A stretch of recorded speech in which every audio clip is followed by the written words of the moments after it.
I'm going to give you guys a quick middle of the week update, but back in May, anybody with plastic headlights like this that always fade or turn yellowish or fog up, hey, I got a great product for you guys today.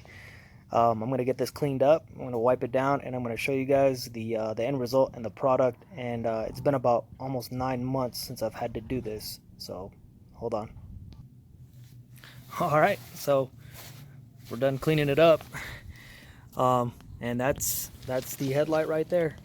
So I'll show you guys the product right now, but again, I have not had to do this for almost 9 months. It's made it through the summer, and at our mile high elevation, sun beaming all the time, hey, it's been no problem. And this is it right here. This is all you need. So if you're like me and you get tired of having to go over it with the sandpaper and sealants, and I've tried everything. I've tried the turtle headlight restoration, I've tried the sandpaper, I've tried the toothpaste, I've tried the heat gun, I've tried it all. And these headlights are already, I didn't clean that side, but I cleaned this one, are already 18 years old. So we all know that plastic doesn't age the best. But so it says that it's good for an entire year. So I have yet to get there for the review, but this is a 9-month review through the summer and most of a winter already. And I'll let you know how it goes.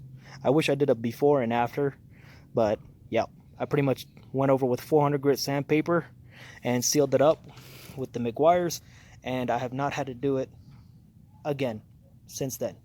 So I'm not sponsored by anyone, nor will I be. I just looking for honest ways, you know, to do it yourself and maintain your vehicles.